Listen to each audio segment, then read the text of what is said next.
روشانے بتا رہی تھی اور انا کی نگاہوں میں وہ تصویر آ ٹھہری جس میں ولید اس لڑکی کو کوئی چیز پہنا رہا تھا۔ ولید بھی اسے پسند کرتا تھا کیا؟ اس نے پوچھا۔ ولی بھائی کی بہت دوستی تھی کیتھی سے، کرسچن تھی مگر بابا کو پسند نہ تھی، خاصی بے تکلف اور موڈ بھی، اور جب ہم لوگ واپس آ رہے تھے تو بہت روئی تھی۔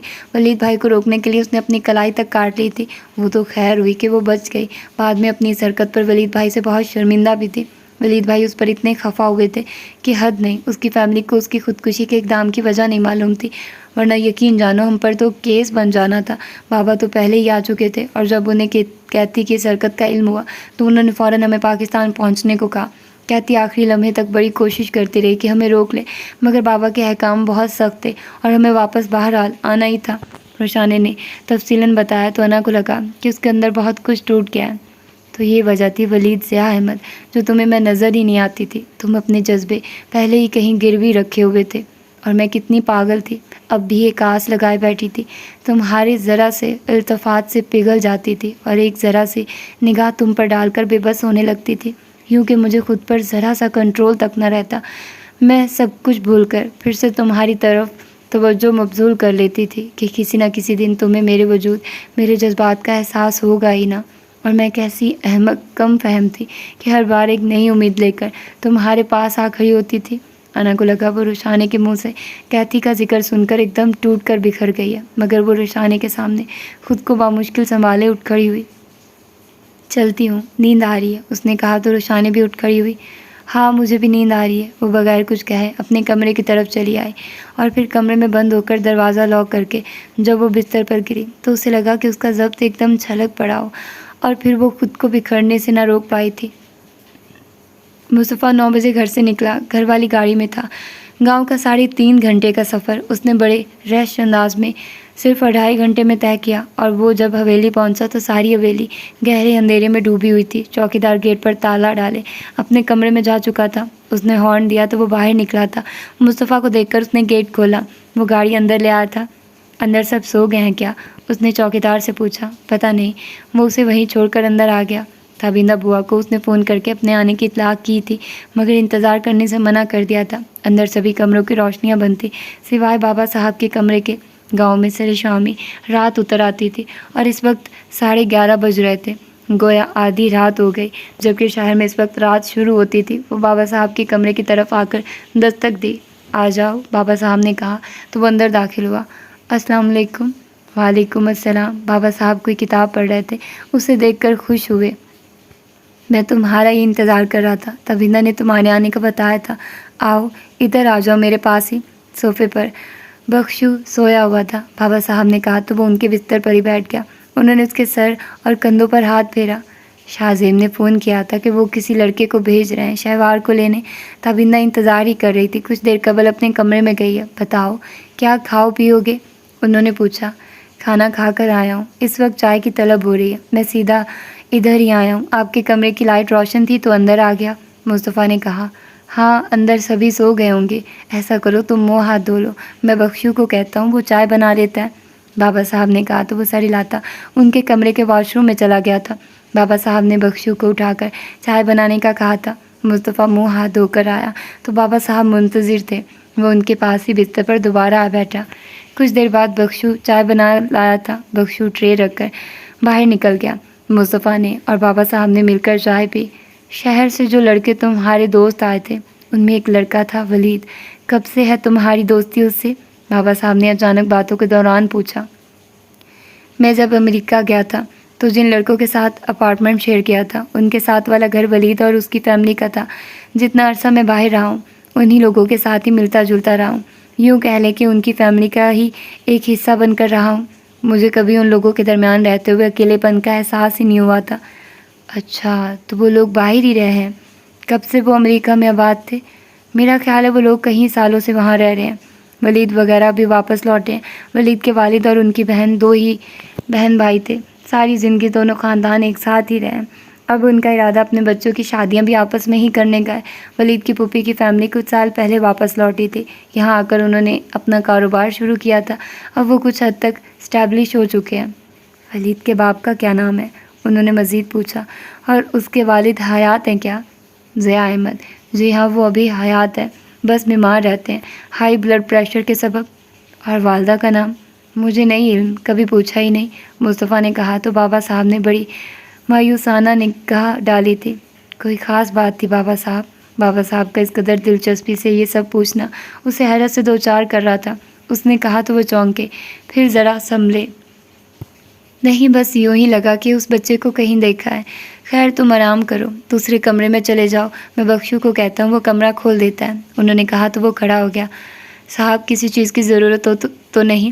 بخشو نے پوچھا تو اس نے نفی میں سر ہلاتے ہوئے اسے جانے کا اشارہ کیا۔ دروازہ بند کر کے قمیض کے بٹن کھولتے ایک پل کو دل چاہا کہ وہ شہوار کے روم میں جائے، مگر اس کی آخری ملاقات کے تیور یاد آئے تو وہ سر جھٹکتا بیگ سے اپنا ساتھ لایا سوٹ نکال کر واش روم میں گھس گیا۔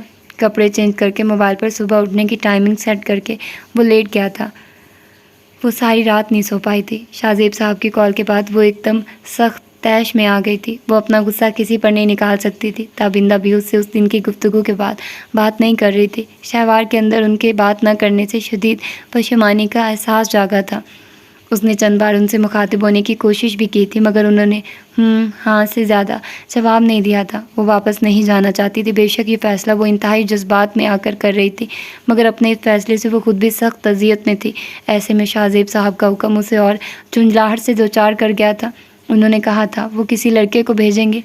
کس کو بھیج رہے تھے؟ انہوں نے نام نہیں لیا تھا اور نہ اسے جاننے کی جستجو تھی۔ مصطفیٰ کو تو اسے کنفرم تھا کہ جس طرح کا اس کا رویہ رہا تھا تو وہ اب کبھی پلٹ کر بھی اس کو لینے نہیں آئے گا۔ اب رہ جاتے تھے عباس بھائی یا سجاد۔ نہ جانے کون آیا تھا۔ جس وقت ہارن بجا تھا اور گیٹ کھلا تھا وہ جاگ رہی تھی۔ جی چاہ کے کمرے سے باہر نکل کر تو دیکھے کہ کون آیا، مگر پھر خیال آیا کہ امی بھی آنے والے کو خوش آمدید کہنے باہر آئیں گی۔ اسے دیکھ کر وہ سمجھیں گی کہ وہ جانے پر راضی ہے، جبکہ وہ راضی نہ تھی۔ شاہ زیب صاحب کی بات وہ ٹال نہیں سکتی تھی۔ ان کے سامنے اس نے اتنے بہانے بنائے تھے، مگر انہوں نے تمام اعتراضات کو رد کر دیا تھا۔ مجبوراً اسے ماننا پڑا، اور گاڑی کی آواز سننے کے بعد وہ مسلسل بس یہی سوچ کر پریشان ہو رہی تھی کہ واپس جا کر وہ مصطفیٰ شاہ زیب کا سامنا بھلا کیسے کرے گی۔ اس کے اندر عجیب سا طوفان برپا تھا، مگر وہ کچھ بھی کرنے سے قاصر تھی۔ فجر کا وقت ہوا تو قریبی مسجد کی اذان گونجنے لگی اور حویلی کے اندر چہل پہل شروع ہو گئی تھی۔ اب بستر پر پڑے رہنے کا کوئی فائدہ بھی نہ تھا۔ اس نے اٹھ کر بیگ نکال کر آنسو بہاتے پیکنگ کی تھی۔ وہ کون سا شہر سے بہت سا مال اسباب لے کر آئی تھی۔ پیکنگ مکمل کر کے اور وضو کر کے اس نے فجر کی نماز پڑھی تھی۔ ابھی دعا مانگ رہی تھی کہ کمرے کے دروازے پر دستک ہوئی۔ اس نے اٹھ کر دیکھا تو تاج کھڑی تھی۔ بوا جی کہہ رہی ہیں کہ آ کر ناشتہ کر لیں، پھر شہر کے لیے روانہ ہونا ہے۔ انہیں کہہ دو مجھے نہیں کرنا ناشتہ۔ اور کون لینے آیا ہے؟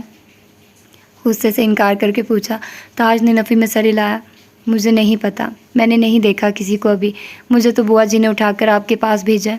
اس کے جواب پر اس کے اندر آگ سی لگی۔ تمہیں بھیجنا یہاں تک، خود نہیں آ سکتی تھی کیا؟ تاج نے حیرت سے دیکھا تو شہوار کو اپنے رویے کا احساس ہوا۔ یہ بیگ لے کر گاڑی میں رکھو، میں ابھی آتی ہوں۔ بیگ بستر سے اٹھا کر اسے تھمایا۔ اور ناشتہ؟ تاج نے پوچھا۔ کہا نا نہیں کرنا مجھے۔ اس کا انداز پہاڑ کھانے والا تھا۔ تاج تو تم دبا کر بھاگی اور وہ غصے سے بستر پر آ بیٹھی، اور کچھ منٹ بعد باہر نکلی تو تاج اسی کو بلانے پھر سے آ رہی تھی۔ صاحب کہہ رہے ہیں کہ جلد آئیے، انہیں دیر ہو رہی ہے۔ وہ ان کو چلتے سر جھٹکتے لاؤنج میں آئی تو بابا صاحب اور تابندہ بوا موجود تھی۔ بابا صاحب شاید اسے ہی خداحافظ کہنے کو کمرے سے باہر آئے تھے۔ تیسرا کوئی وجود نظر نہیں آ رہا تھا۔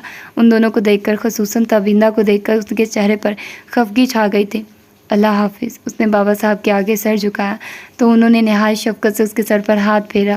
جیتی رہو۔ اس نے ماں کو دیکھا تو تابندہ بوا نے خود ہی آگے بڑھ کر ساتھ لگا لیا۔ ان کا انداز بہت زیادہ شفقت بھرا تھا۔ اس کا دل بھر آیا۔ اپنا خیال رکھنا، اللہ حافظ۔ وہ بغیر ایک لفظ بھی کہے ماں سے علیحدہ ہوتے باہر نکل آئے۔ تابندہ بوا نے اس کی اس خفگی پر بڑی نم آلود نگاہوں سے دیکھا تھا۔ وہ خفا ہو کر جا رہی تھی تو بھی دل کو تکلیف ہو رہی تھی، اور نہیں جا رہی تھی تو بھی۔ تاج اس کے ہمراہ تھی۔ باہر اندھیرا تھا مگر صحن کی روشنی آن تھی۔ باہر انکل کی گاڑی کھڑی تھی۔ تاج نے اس کے لیے اگلا دروازہ کھولا تو وہ بیٹھ گئی۔ مجھے بلوا کر بٹھا دیا ادھر، ڈرائیور صاحب تو موجود نہیں۔ اس نے ڈرائیونگ سیٹ خالی پا کر تلخی سے سوچا اور کھڑکی سے باہر اندھیرے میں گھورنے لگی۔ 2 منٹ بعد مصطفیٰ دروازہ کھول کر بیٹھا تو وہ پلٹی۔ آپ؟ مصطفیٰ کو ڈرائیونگ سیٹ پر دیکھ کر وہ گویا جم سی گئی تھی۔ انکل کی گاڑی دیکھ کر بھی وہ اندازہ نہ لگا سکی کہ اسے لینے یہ شخص بھی آ سکتا تھا۔ السلام علیکم۔ مصطفیٰ نے مسکرا کر کہتے گاڑی کو حرکت دی تو وہ اپنی جگہ بے حس و حرکت بیٹھی رہ گئی۔ چوکیدار پہلے ہی گیٹ کھولے کھڑا تھا۔ مصطفیٰ نے زن سے گاڑی باہر نکالی تھی اور شہوار ایک دم حیرت سے باہر نکلی۔ آپ کیوں آئے؟ مجھے نہیں جانا واپس، روکیے گاڑی۔ گاڑی باہر نکلی تو اسے ایک دم ہوش آیا۔ انتہائی غصے سے کہا تو مصطفیٰ نے بہت سکون سے اسے دیکھا تھا۔ گاڑی کی مرکزی روشنی میں شہوار کا خوبصورت سحر طراز سراپا بہت دل فریب لگا۔ ایک پل کو دل بڑے خوشگوار انداز میں دھڑکا تھا، آنکھوں میں خوشنما سا تاثر ابھرا۔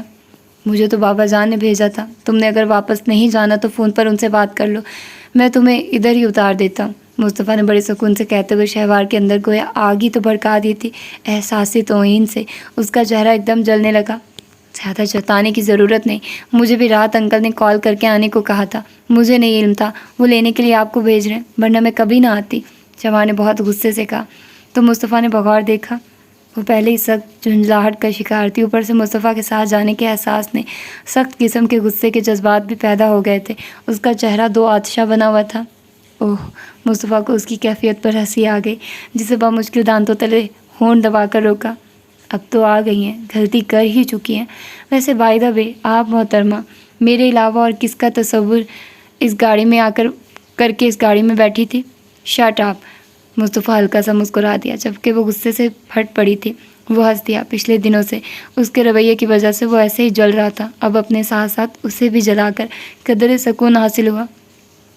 مجھے انکل سے ایسی توقع نہ تھی، وہ بیچارگی سے کہہ رہی تھی کہ وہ مجھے بھیجتے، وہ زیج کر رہا تھا۔ اس نے خفگی سے دیکھا اور پھر باہر اندھیرے کو گھورتے ہوئے اپنے اندر اٹھتے شدید قسم کے اشتعال پر قابو پانے لگی۔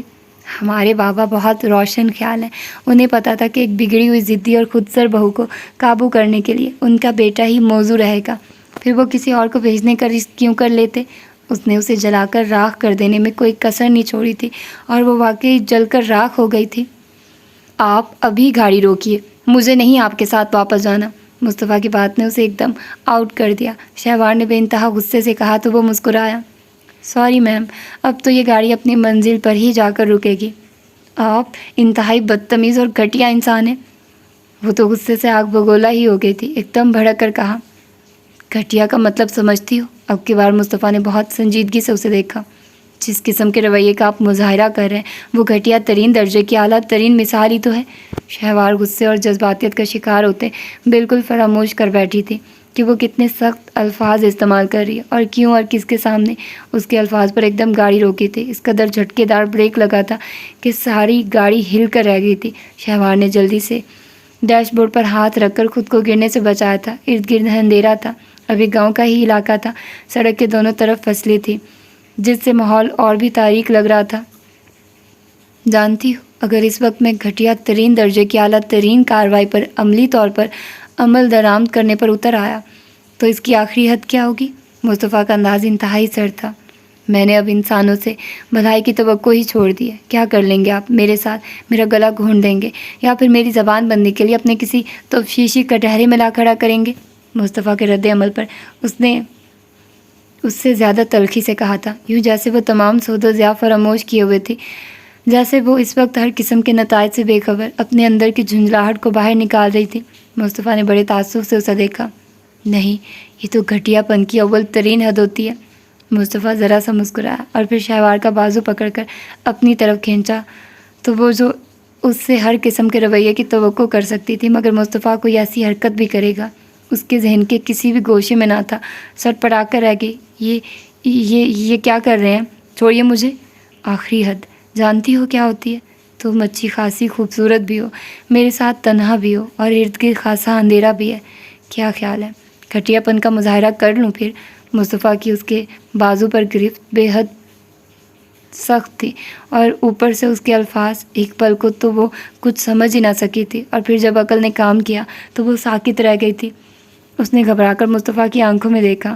مصطفیٰ کے تیور انتہائی حد تک سرد و جامد تھے، وہ سر سے پاؤں تک لرز اٹھی۔ چھوڑیے مجھے، آپ ایسا کچھ نہیں کریں گے۔ نظریں چرا کر اس نے اپنا بازو چھڑانا چاہا تھا، آواز خوف سے کانپ کر رہ گئی۔ مصطفیٰ دھیرے سے مسکرایا۔ اس وقت اس کا لرزنا دل کو بڑا بھایا تھا۔ بڑی خوش فہمی ہے، میرے پاس تو باقاعدہ پرمٹ ہے۔ اس نے اس کے ہاتھوں کو بغور دیکھا۔ مہندی اگرچہ مدھم پڑ گئی تھی مگر رنگ برقرار تھا۔ مرگجی سی روشنی میں ہاتھ خاصے خوبصورت لگ رہے تھے۔